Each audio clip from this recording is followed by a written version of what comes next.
Blackjack ойынын ары қарай жалғастырамыз.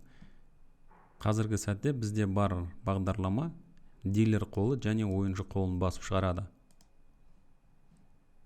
Әр іске қосу сайын біздің ойыншылардың қолы ауысады және ұпайын санайды 16, 11, 13. Енді біз не істеуіміз керек? Біз мысалы мына жерде дилер ұпайы, ойыншы ұпайы, одан кейін оларды басып шығару, осыларды негізі бір функцияға біріктірсек болады. Және ол функцияны ойыншылардың қолын көрсету, немесе қысқаша қолды көрсету деп жазсақ болады. Қолды көрсету.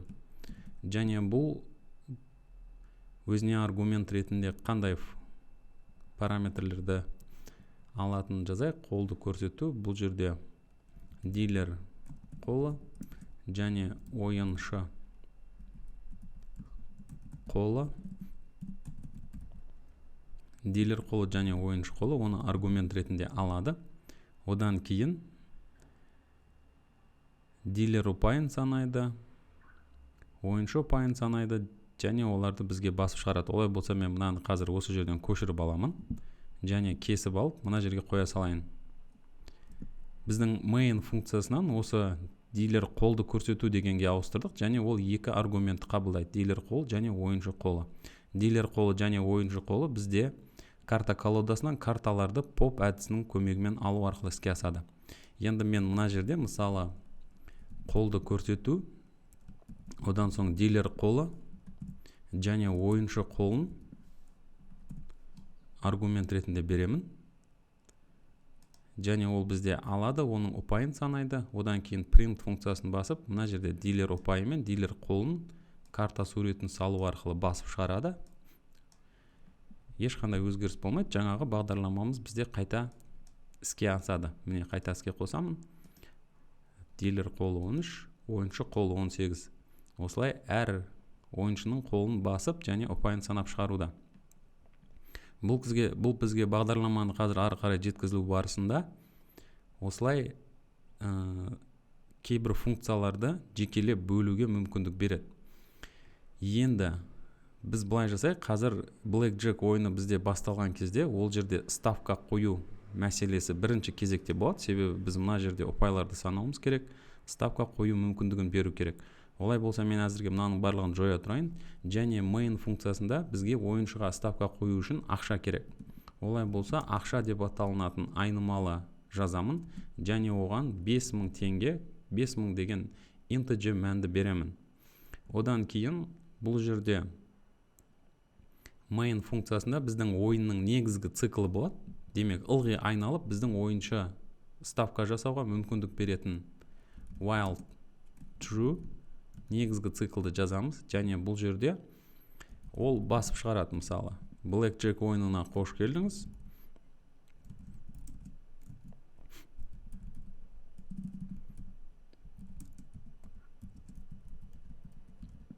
Blackjack ойынына қош келдіңіз және сіз неше ставка қоясыз деген сияқты. Blackjack ойынына қош келдіңіз. Print неше қаражат ставка қоясыз. Неше қаражат ставка қоясыз. Мына жерде true'ді дұрыстап жазу керек. True, while true. Және ставка бізде бұл жерде қолданушының енгізген ставкасы болады. Input ставка болады және былай жасайық, бізде цикл қазір ылғи айналып тұрады және ставканы қабылдадық дейік және ақша минус тең ставка, ойыншы қойған ставканы ылғи алып тастайық ақшадан және ақша, if ақша бізде кіші 0-ден болса, немесе тең 0-ге болса, кіші немесе тең 0-ге болса, біздің бағдарлама өзінің жұмысын аяқтап break бітіп қалу керек циклымыз. Олай болса қазір осы бағдарламаны іске қосып көреміз. Blackjack ойынына қош келдіңіз. Неше қаражат ставка қоясыз дейді. Біз қазір 1000 теңге қояйық. Және ставка бізде қараңыз, біздің енгізілген input бұл жерде stringпен қабылданды. Және бізге оны тек қана санға айналдыруымыз керек, integerге. Одан кейін біздің қолданушылар тек қана дұрыс санды енгізгенін қадағалауымыз керек. Қазір мен көрсетейін. Мына жерде integer, ставка және сақтаймын. Одан кейін қайта іске қосып көремін. Неше қаражат қоясыз? 1000 теңге қояйық. 1000 теңге. Мына жерде бір нәрсе біз принт жасамай жатырмыз. Ақшаны басып шығаруымыз керек әрқашан. Бізде қанша ақша қалғанын көру үшін print ақша.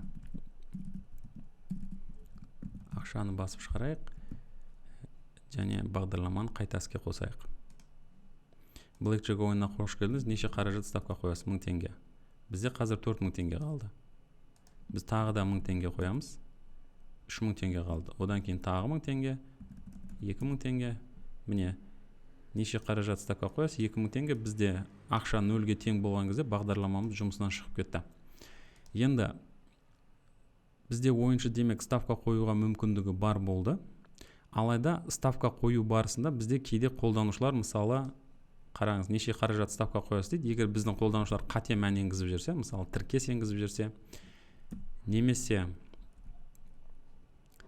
қандай да бір белгі енгізіп жіберетін болса, мысалы нүкте, үтір, сол сияқты белгі белгізетін болса, онда бізде бағдарламада қате туындайды. Себебі біздің қабылдаған мәніміз әрқашан integerге ставка бізде алдымен қолданушының input енгізуін қабылдаймыз, және ол string болып тұрады басында. Алайда біз оны integerге айналдыруымыз керек.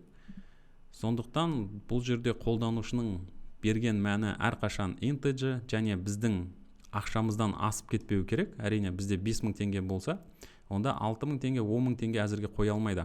Сондықтан дұрыс ставка қабылдау үшін тағы бір функция жазуға мына жерге жазамыз. Олай болса define ставка қабылдау функциясы, және ол жерде максималды ставка бұл жерде аргумент ретінде беріледі. Қазір біз ол жерге ақшаны береміз. Біздің бар ақшамыз ол жерде максималды ставка болады. Және бұл жерде ставка қабылдау үшін біз жаңағы inputты қабылдауымыз керек, және неше қаражат қоясыз деген сөздерді басып шығаруымыз керек. Ставка қабылдау print неше қаражат ставка қоясыз. Неше қаражат ставка қоясыз. Және бұл жерде f-stringті пайдаланайық. Біздегі қаражат әрқашан 1 теңгемен біздегі бар ақшаның арасында болу керек. Себебі біз 1 теңге ең соңында 1 теңге қоюға мүмкіндік болу керек. Одан төмен 0 теңге ақшамыз біткен кезде онда ставка қоя алмаймыз. 1 теңгемен максималды ставка, бұған аргумент ретінде ақшаны береміз. Біздің бар суммамыз, ақшамыз сол максималды ставканың арасында болу керек. Және неше қаражат ставка қоясыз. Одан кейін бұл жерде біз қолданушылардың input енгізуін қабылдаймыз, және ол енгізулер дұрыс болу керек. Сол үшін бұл жерде while циклын жазамыз. While true, және былай жазамыз. Ставка тең input қолданушының енгізуі, және қолданушының енгізуі. Одан кейін осы қолданушының енгізуін біз strip функциясын пайдаланып, әдісін пайдаланып, бұл жерде қолданушы енгізілген, мысалы бос орындар бір нәрселер болса, осы stripпен алып тастаймыз. Мысалы қолданушы енгізу барысында бос орын беріп, одан кейін бір сандарды енгізіп, тағы бір бос орын жазып жіберсе, мысалы мына жердегі space пернесін басып бос орын қалдырса, онда сондай бос орындарды жою үшін осы ставканы strip әдісін пайдаланамыз. Бізде ставка қабылданды, және ставка бізде әрқашан бүтін сан болу керек. Олай болса isDecimal деген әдісін пайдаланамыз. Алдыңғы сабақтарда қарастырған болатынымыз. If not, егер ставка isDecimal, біздің қолданушы берген input бүтін сандар болмаса, мынау жағын true деген болады. Олай болса біздің циклды қайталай бер, continue. Қайталай бер. Ал енді егер де if ставка, біздің қолданушы енгізген ставка 1 теңгеден үлкен, 1 теңгеге тең немесе үлкен деп айтамыз. 1 теңгеге тең немесе үлкен болса, және біздің максималды ставка ақшамыздан кіші болу керек, ол кіші немесе тең болу керек максималды ставкаға. Осындай жағдайда біз онда ставка дұрыс қабылданды деп есептейміз және ставканы қайтарамыз. Return ставка. Біздің ставка қабылдау соңында ставканы қайтарады. Енді мына жерде қазір осы ставканы қабылдау функциясын енгізіп көрейік. Ставка қабылдау максималды ставка. Так, неше қаражат қоясыз? Input ставка, ақша, integer ставка, print ақша дейді. Мынаның барлығын жоя аламыз. Және Blackjack ойынына қош келдіңіз дегеннен кейін бізде осы ставка қабылдау функциясын шақырамыз. Және біздің ақша ол жерде максималды ставка болады. Біздің ақша қазір ойын барысында азаю мүмкін немесе көбею мүмкін. Және қабылданатын ставканың саны өседі немесе азаяды. Және осы ставка қабылдау ақшаны ставка айнымалысына тағайындаймыз. Бізде ставка қабылданды. Және ол дұрыс берілген болса, қандай да бір сан берілген болса, сол ставканы біз ойыншыдан қабылдап алдық. Енді және де біздің цикл айналуда Blackjack ойынына қош келдіңіз, ставкаңызды қойыңыз дейді. Және осыны бір рет іске қосып көрейік. Мысалы, мен қазір мынаны тазалап тастайын. Blackjack ойынына қош келдіңіз. Неше қаражат ставка қоясыз? Сізде 1000 мен 5000 теңгенің арасында, мысалы мен 1000 теңге қазір ставкаға қояйын. Бұл жерде integer мен stringті салыстыру мүмкін емес дейді. Біздің енгізген мәніміз integer болды мына жерде. Ставка integer, одан кейін is decimal. Біздің енгізген мәніміз бүтін сандар болу керек. Мына жерде бірақ ол string болып тұр, тіркес болып тұр енгізілген. Олай болса, мына жерде негізі integerге түрлендіріп жіберуіміз керек. Integer ставка. Одан кейін біз негізі integer қайтаруымыз керек. Return integer ставка. Тағы да бір рет бағдарламаны қайта іске қосып көрейік. Blackjack ойынына қош келдіңіз. Неше қаражат ставка қоясыз? 1000 теңге қояйық. Blackjack ойынына қош келдіңіз. Неше қаражат ставка қоясыз? 1000 теңге. Бізде міне while циклі ылғи қайталануда. Олай болса, бұл жерде тоқтатып, мына жерде біздің әр ставка қойған сайын ақшамыздың азайып жатқанын көрсетейік. Ақша минус тең ставка. Біз ақшаны алып тастаймыз әрқашан. Және print соңында ақшаны басып шығарайық. Ақшаны басып шығарайық. Enter нүктесін басамын. Неше қаражат қоясыз? 1000 теңге. 4000 теңге. Бізде қараңыз, мына жерде көрдіңіз бе? 4000 теңге қалды. Және неше қаражат қоясыз? Максималды ставкаға кірген кезде ақша оған аргумент ретінде беріліп, бізде қазір 4000 теңге ғана қою мүмкіндігі пайда болуда. Мына жерде барлық функция өз жұмысын атқаруда. Тағы да 1000 теңге қоятын болсам, бізде 3000 теңге қалады. Сол сияқты 2000 теңге қойсам, 1000 теңге қалады. Барлық функция жұмыс істеуде. Демек, ақша көбеюде, азаюда, осы біздің ақша қойған ставкаға байланысты. Енді ставка қойып қабылдау бізде іске асуда, ақша азаюда және ол басып шығарылуда. Бірақ бізде ақша ставка қойылған кезде біз оны ылғи ұтыла бермейміз, біз оны ұтуымыздан мүмкін. Ол үшін дилер мен ойыншының жаңағы қолын салыстыруымыз керек. Оны басып шығаруымыз керек. Олай болса, бұл жерде ойын басталады, ставка қабылданады және ойыншылардың қолы басып шығарылатын болсын. Және білесіздер ме, біздің қараңыздар, мен мына жерде қайта бағдарламаны іске қосайын. Және қаражатты қараңыз, бізде қазір 5000 теңге бар, мысалы мен 3000 теңге қояйын. 2000 теңге қалды. Одан кейін мен мысалы тағы да 3000 қояйын. Бізде бір қызығы 2000 теңге дейді, қазір көрейік. Blackjack ойынына қош неше? Қараңыз, бізде қазір басқа қоюға мүмкіндік бермей жатыр, себебі мына жерде ставка өзінің рөлін ойнауда. 1 теңге мен 3000 теңгенің арасында болу керек, және ақша Так, тағы да 3000 қойып көрейін. Жоқ, 3000 теңге қойған кезде қабылдамай жатыр. Оның себебі максималды ставка және ставка 1 теңгемен максималды ставканың арасында болу керек. Сондықтан 3000 теңгені қабылдамай жатыр, 2999 теңге қояйын. Оны да қабылдамай жатыр. Жарайды, былай істейік. Мынаны бір рет тоқтатайын, қайта іске қосып көрейін. Бізде қазір 5000 теңге бар. Мен 4000 теңгені қойып тастайын. 1000 теңге қалды. Енді 900 теңге қояйын. 100 теңге қалады. 99 теңге қояйын. Бізде 1 теңге қалды. Енді 1 теңге қоя алам ба? Я 1 теңгеде қоя алдым. Blackjack ойынына қош келдіңіз. Неше ставка қоясыз? Бізде бар 0 теңге. Одан кейін мен 200 теңге қойып жіберейін. Жоқ, 200 теңге қойған кезде қабылдамай қалды.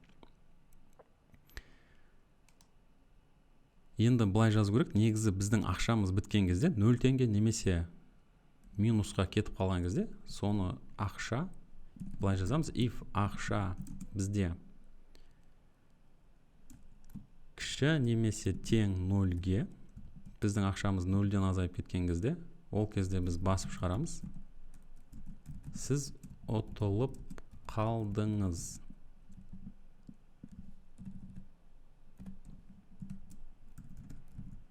Print. Шын өмірде құмар ойын ойнамаңыз. Құмар ойын ойнамаңыз. Одан соң жүйеден шығып кетуіміз керек. Бұл жерде брейкті жазуға да болады. Немесе ал Swigert өзінің бағдарламасында қолданылған бұл жерде sys деп аталынатын модульді импорттаған. Және sys модулі туралы ақпарат алу үшін қысқаша айтатын болсақ, sys модулі бұл Pythonдағы біздің компьютермен байланысатын программалық ағымдарды басқаруға мүмкіндік беретін модуль. Және ол модуль туралы мен ituniver.kz және осы жерде Python бастауыш қосымша ChatGPT sys модулі. Python тілінде импорт sys кірістірілген sys модулін ағымдағы Python скриптіне немесе ортасына импорттайтын амал. Яғни біз sys модулін импорттап аламыз. Sys модулі Python интерпретаторы пайдаланатын немесе қолдайтын кейбір айнымалы мәндерге, сондай-ақ Python орындалу ортасымен, демек интерпретатормен әрекеттесетін функцияларға қол жеткізуді қамтамасыз етеді дейді. Мына жерде жазылғандай, Python интерпретаторы пайдаланатын немесе қолдайтын кейбір айнымалы мәндерге біз интерпретатормен байланыс жасау үшін осы sys-ті пайдалансақ болады. Sys модулінің кейбір жалпы пайдаланулары мынаны қамтиды. Пәрмен жолы арқылы берілген аргументтерге скриптіден қатынасу үшін sys argv деп аталынатын класты немесе функцияны пайдалануға болады. Sys exit'ті пайдалану арқылы Python скриптінен шығып кетуге болады. Демек sys одан кейін exit әдісін пайдалансақ, Python бағдарламасынан скриптінен шығып кетеміз. Нұсқа нөмірі, платформа туралы ақпарат алсақ болады. Және ең үлкен бүтін өлшем сияқты Python интерпретаторы және орындалу ортасы туралы ақпаратқа қол жеткізуге болады. Python интерпретаторының әдепкі әрекетін өзгерту, мысалы рекурсия шегін орнату немесе алу сияқты мүмкіндіктерге беретін функция дейді. Модуль және оның қосымша толығырақ ақпарат алу үшін официал ресми сайтына кетсек болады. Және бұл жерде жазылған System Specific Parameters and Functions дейді. Жүйеге қатысты параметрлер мен функцияларды қамтитын модуль. Толығырақ ақпаратты алсаңыздар болады. Кішкене міне жаңа жазылған argv әдісі. Және бұл ағылшын тілінде, бірақ қазақ тіліне оңай аударып жүруге болады. Және оқып танысыңыздар. Енді ең қысқа, ең оңай әдісі бұл жерде қараңыз. Біз sys модулін жүктеп аламыз. Және одан кейін біздің ақшамыз мысалы 0-ден азайған болса, break емес, мүлдем бағдарламадан шығып кетуге болады. Sys exit деп аталынатын жаңағы модульді пайдаланып, бағдарламадан шығып кетуге болады. Олай болса мен қазір мынаны өшірейін. Және іске қосып, бізде қаражат қазір 5000 теңге. Мен 4000 теңгені бір рет қояйын. 1000 теңге қалды. Және 1000 теңгені қояйын ставка. 0 болған кезде сіз ұтылып қалдыңыз. Шын өмірде құмар ойын ойнамаңыз деп мынаны басып шығарды. Және бағдарлама шығып кетті. Бұл бізге керек әрекет. Себебі біздің ақшамыз 0-ге жеткен кезде ойын тоқтап бағдарлама бітуі керек. Енді біз бірден шығып кете бермей, осы ойыншы мен компьютердің арасындағы қолды көрсетіп, оларды салыстыру жасайық. Мына жерде ақша минус деген ставка деген бізде қала берсін. Ставка қабылдау. Бізде ставка қабылдану керек. Одан кейін бұл жерде карта алу керек. Бізде карта колодасы әрбір ойын іске қосылған сайын, блэкджек ойыны қосылған сайын жаңа карта колодасы болады. Сондықтан карта колодасы. Бізде карта колодасын алу немесе беру функциясы.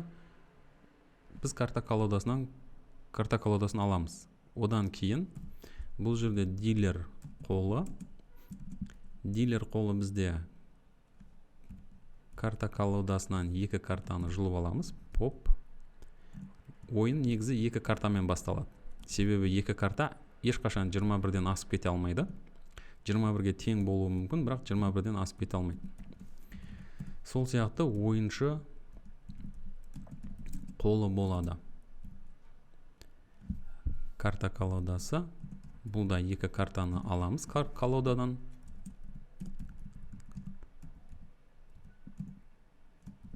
Одан кейін осы ойыншы дилер қолын көрсетейік. Ол үшін қолды көрсету функциясын шақырамыз. Және дилер қолы мен ойыншы қолын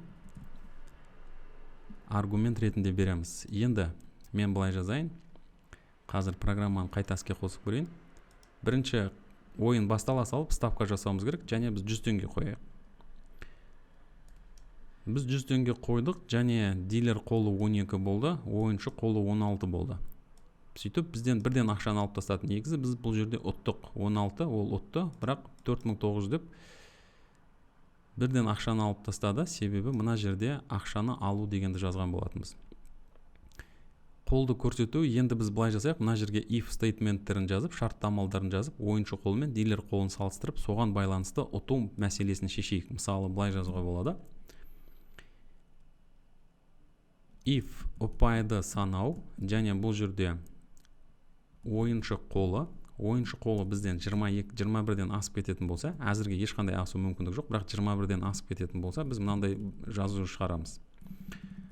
Print Сіз ұтылдыңыз. Біздің ойыншының қолы 21-ден асып кетсе, сіз ұтылып қаламыз. Біз ұтылып қаламыз. Және біздің ақша азаяды. Минус тең ставка. Ставка алынып тасталынады. Ал егерде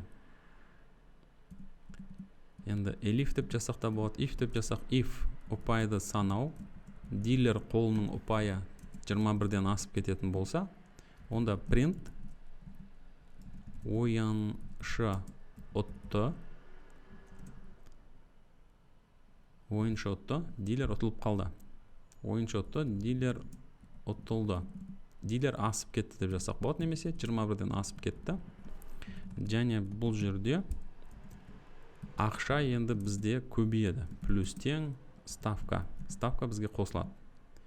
Одан кейін басқа қандай жағдай? Мысалы, екі ойыншылардың қолын салыстыру керек. If ұпайды санау, дилер қолы, және дилер қолы егер ойыншы қолынан тең болса, ұпайды санау, ойыншы қолы, олай болса print бізде дилер ұтады. Дилер ұтты. Ойыншы ұтылды. Дилер ұтты. Ойыншы ұтылып қалды. Және бізде ақша минус тең ставка болады. Ставка алынып тасталынады. Ұтыламыз.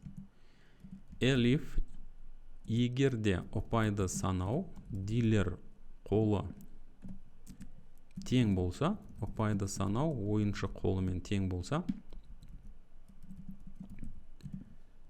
бұл жағдайда басып шығарамыз. Тең болды.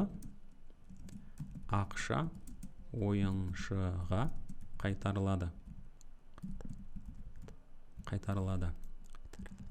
Және бұл жерде ешқандай өзгеріс болмайды. Ставка алынып тасталмайды, қосылмайды, тек ешқандай өзгеріс болмайды. Енді басқа жағдайда else немесе тағы да elif деп жасақ болады. Elif ұпайды санау, дилер қолы, кіші ұпайды санау ойыншы қолы. Ойыншы қолы үлкен болса, онда әрине бұл жерде ойыншы ұтады. Ойыншы ұтты. Дилер ұтылып қалды. Және ақша плюс тең. Бұл жерде ставка, қойылған ставка ойыншыға қосылады ақшасына. Және сақтаймыз. Одан кейін бағдарламаны бір ретке қосып көрейік. Не болатынын көрейік. Мына жерде барлығын жауып тастайын. Және қайта іске қосамыз. Неше қаражат ставка қоясыз? 1000 теңге қояйын. Дилер қолы 14, ойыншы қолы 11. Дилер ұтты, ойыншы ұтылып қалды. Blackjack ойынына қош келдіңіз. Бізде ақша 1000 теңге болып қалды. Неше қаражат ставка қоясыз? 1000 теңге. Так, бұл жерде дилер қолы 17 болды. Ойыншы қолы 9 болды, ойыншы ұтылып қалды. 3000 теңге қалды. Қанша қоясыз? 3000 теңгені қоя салайын. Ойыншы қолы 16 болды, дилер қолы 14 болды. Біз ұттық, сондықтан 6000 теңге болып кетті. Мен тағы 6000-ді қояйын. Дилер ұтты, себебі дилерде 14 болды, ойыншы ұтылып қалды. Сіз ұтылып қалдыңыз, шын өмірде құмар ойын ойнамаңыз, және бағдарлама шығып кетті. Бұл жерде бізге таңдау ешқандай мүмкіндік берілмеуде, алайда бағдарламамыз жұмыс істеуде. Ақшамыз енді есептелуде. Ұпайлар саналып, кімнің ұпайы жоғары болуына байланысты сол ұтып, бағдарлама жұмыс істеуде. Алайда бұл жерде таңдау мүмкіндік болу керек. Егер біз мысалы өзіміздің қолымызды көріп, тағы карта алымыз келгіміз келсе, онда бұл жерде маған тағы да карта бер, hit, немесе S-stop. Болды, мен карта алмаймын, және дилер карта алсын деген сияқты бұл жерге шартты амалдар керек. Олай болса, қолды көрсету, ойын басталады, қол көрсетіледі, және осы жерде енді біз қолданушыдан енгізуді қабылдаймыз. Олай болса, бұл жерде тағы бір цикл жазамыз, себебі біздің ойыншы бір емес, бірнеше карта алуы мүмкін. Мысалы 2, одан кейін 12, одан кейін тағы бір 3 болса 15 болады ұпайы, одан кейін тағы карта алғысы келеді. Сондықтан біз цикл жазамыз.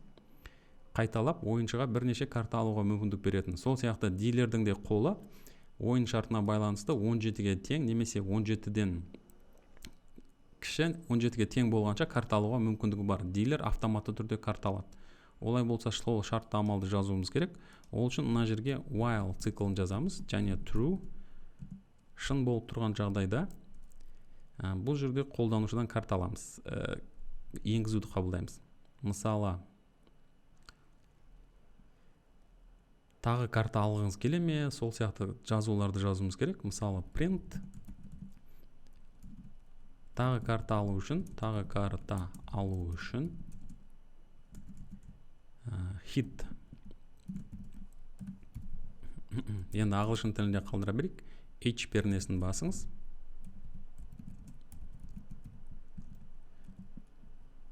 Ал тоқтау үшін stop S пернесін басыңыз дейміз. Stop S пернесін басыңыз. Одан соң біз қолданушыдан енгізуді қабылдаймыз. Оны былайша айтқанда жүріс деп айтсақ болады. Жүріс, ойыншының жүрісі. Және бұл input, қолданушының енгізуі. Және қолданушының енгізуіне байланысты біз ары қарай әрекет жасаймыз. Шарттамалар жазамыз. If жүріс, қолданушының енгізген ақпараты бұл жерде H болса, былай жасақ болады. Мұны H дегенде кішкене әріпке түрлендіріп жүрсек болады. Мына жерде strip, барлық артық енгізулерді алып тастаймыз. Одан кейін оны lower дейміз. Кішкентай әріпке түрлендіріп жүрсек болады. Және жүріс бізде кішкентай H-ке тең болатын болса, hit тағы карта аламын десе, олай болса ойыншы қолына біз тағы да бір карта қосуымыз керек. Append, карта колодасы, pop, бір картаны аламыз, және ойыншы қолына қосып жүреміз тағы бір карта. Одан соң мына шартты амалдар ары қарай іске қосылатын негізі. Бағалаулары. Так, ойыншы қолына қостық. If жүріс H.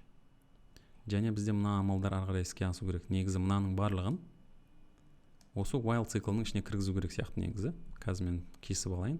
Одан кейін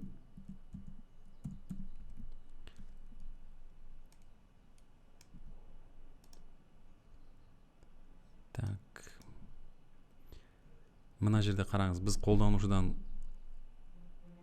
H-ті алдық. Біз тағы карта алғымыз келеді, және карта алғаннан кейін сразу бірден санаулар басталу керек негізі. Мысалы, біздің карта ойыншының ұпайы 21-ден асып кетсе ше карта алғаннан кейін, олай болса, ұпайды санау, сіз ұтылдыңыз, осындай санаулар іске асу керек. Одан кейін мына жерде негізі дұрыс па? Қазір цикл іске қосылуда, карта алудамыз, оны біз жалғаймыз, H-ті басқан сайын картаны жалғаймыз, және санау іске асады. If олан кейін elif амалында бірден жазуға болады. Elif жүріс бізде стоп, қолданушы тоқтайтын болса, олай болса, енді бізде дилердің ұпайын санап, дилердің қолына байланысты іс шара қабылдауымыз керек. Олай болса қалай жазамыз? Elif жүріс қазір S болса, тоқтайтын болсақ, ойыншы тоқтады. Енді дилерге карта қосу керек. Онда ұпайды санау, дилер қолы, және дилер қолы бізде 17-ден кіші немесе тең болатын болса, жоқ 17-ден кіші болатын болса, ұпайды санау, дилер қолы 17-ден кіші болатын болса, онда так, ұпайды санау S, жоқ мына жерде S-ті басатын болса, онда continue. Біздің ары қарай циклымыз жалғасқанын қалаймыз ба? Жарайды, бұл жерде былай жасап көрейік. Егер қолданушы S нүктесін басатын болса, онда break деп біздің циклды аяқтап тастайық. Мына жердегі циклды аяқтап тастаймыз. Циклды аяқтап тастаймыз. Одан кейін қолданушы дилердің қолын санап, дилердің қолына жұмыс жасайық. Мысалы, if ұпайды санау, дилер қолы бізде 17-ден кіші болса, немесе ол жерге while циклын жазуға болады. Тағы да циклдың ішінде while циклы, while дилер қолы, жоқ былай жасаймыз, while ұпайды санау, дилер қолы 17-ден кіші болған жағдайда, less than 17,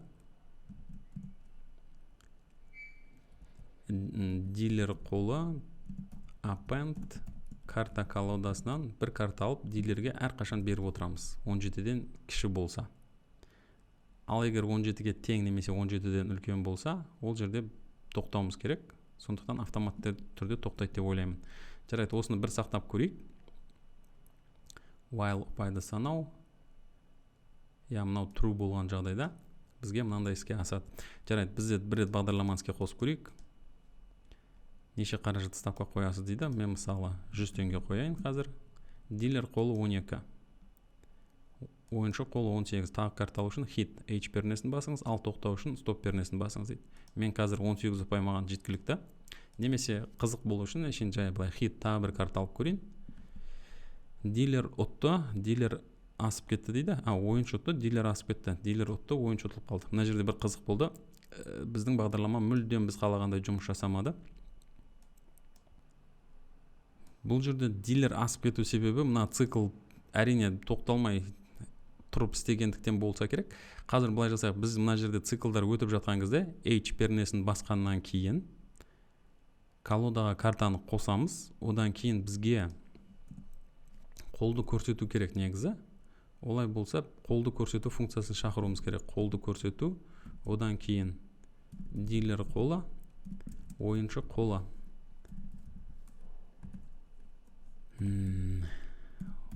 Ойыншы қолы. Сақтаймыз. Және мына жерде бағдарламаны қайта іске қосып көрейік. Blackjack ойынына қош келдіңіз. 1000 теңге ставка тігемін. Дилер қолы 18, менің қолым 17. Тағы карта алғым келеді, себебі мен ұтылып тұрмын. H. Сіз ұтылдыңыз, себебі менің қолым асып кетті. Ойыншы ұтты, дилер ұтылып қалды дейді. Сіз ұтылдыңыз, ойыншы ұтты, дилер ұтылып қалды. Тағы да деді, мына жерде H-ті тағы басып көрейін. Біз 29, сіз ұтылдыңыз дейді. Мынаған қосылып кетті. Достар, бізде қазір бағалау жүруде, бірақтан мына жердегі цикл үздіксіз қайталанып тұр. Тағы карта алу үшін H картасын басыңыз. Негізі бізде бағдарлама ұтылғаннан кейін бітіп қалу керек. Мына жерде сіз ұтылдыңыз дегеннен кейін, мысалы ойыншы картасы 21-ден асып кетсе, олай болса брейк болу керек. Біздің цикл аяқталу керек. Сол сияқты дилер қолы 17-ден аз болса жалғасады. Алайда if ұпайды санау, дилер қолы 21, ақша ставка, мына жерде тағы да брейк керек бізге. Дилер қолы 21-ден асса, біздің цикл аяқталып бітіп қалу керек. Ұпайды санау, мына жерде дилер ұтты, ойыншы ұтылып қалды. Так, мына жерде енді мынаны сыртына шығару керек сияқты, себебі дилер мен ойыншылардың ұпайын санау, салыстыру. Бұл жерде циклды аяқтамау керек. Мынаны біз қазір ұпайды санау, дилер қолы сыртқы while циклының сыртына шығаратын сияқтымыз. Сондықтан бұны мына жерге жазып көрейін. Мына жаққа жазайық. Мына циклға шығаруымыз керек. While циклы қоямын. Және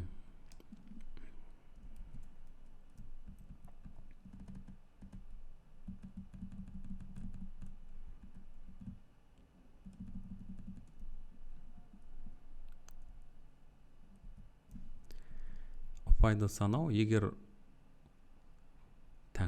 шынын айту керек, ойлану керек мына жерде. While циклы сыртқы циклға шығарамыз ба? Жарайды, осылай бір сақтап, қазір былай жасап көрейін. Бағдарламаны бір ретіске қосып көрейін. Blackjack ойынына қош келдіңіз. 1000 теңге. Дилер қол 21, біздің қол 16. Тағы карта алуым керек. Мен ойыншы дилердің қолын да көріп тұрмын. Бұл жерде дилердің қолын тығу мәселесі бар, айтпақшы. Тағы бір карта алайын. Сіз ұтылдыңыз, себебі біздің қолымыз 22 болып кетті. Ойыншы ұтты, дилер ұтылып қалды. Blackjack ойынына қош келдіңіз. 6000 теңге болып кетті. Кішкене мүлдем дұрыс болмады. Бағдарламамыз жөнделе алмай қалдық. Былай жасайық.